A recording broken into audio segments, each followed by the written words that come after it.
Yes, ndo bako kwa na bahona. Nataka leo kuzungumzia tu jambo moja. Unapata jamaa anakaa town ama mtu alioleka. Wakimpikia simu ya kwamba mama ni mgonjwa, anasema hata sina transport ya kuja kumuona. Mwambie tu pole, mwambie tu pole.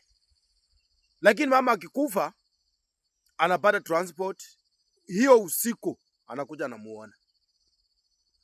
Mtu anaambiwa mama ni mgonjwa, yeye hana hiyo time. Anasema mimi nimeshikika kabisa na kazi zangu, siwezi faulu hata kuja kumuona. Lakini mama akifa anapata free time ya kuja kumuona. Yaani mtu akimwambia mama ni mgonjwa, jamaa anaanza kupeana tu excuse. Ati tutapanga, sijui nitakuja weekend ikifika sijui nini anaenda. Wanamwambia mama ni mgonjwa, tumako pesa. Anasema hata pesa yenye nimekuwa tu ndio nimefanyia tu kitu fulani. Jana tu. Ama pesa yenye nimekuwa ndio nimepelekea tu mtoto shuleni. Sasa sijui tutafanya aje. Na maybe brother yako mdogo mwenye yako nyumbani ama shemeji yako ni mwenye yako nyumbani, anakuambia fanya mama ni mgonjwa wako maututi hivi kwa sababu anataka pesa kama hii, unaanza kupeana excuse. Lakini mama akikufa hiyo pesa inapatikana. Vijana wenzangu, watu wenye mnaishi town, watu wenye mnaishi mbali, wacha tupende wazazi wetu.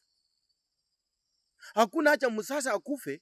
Sasa wewe ndio huyo unakuja na sijui ati na sijui na nguo expensive ya kumvalisha, unataka kuhaya sijui executive house ati ndio ufanye masijui nini hata matangazo ionekane nini, unakuja na mahema hizi zenye ziko na kamisi ndani, hizi nguo hizi ndani, unataka kuyafanya kuwe executive, unakuja na cafeteria, watu kutoka sijui mbali watu Kakamega ama ati hao ni professional. Unataka kufurahisha nani na mama yako ameshaenda? Papa yako ameshaenda. Unataka kufurahisha nani na brother yako ameshakufa? Time yenye alikuwa anakuhitaji wewe ulisema ya kwamba nini? Ati mimi niko very busy, sijui saa haiwezekani.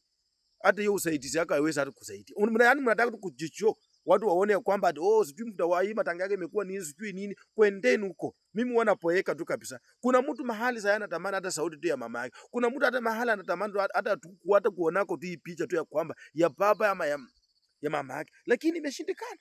But wewe uko na privilege.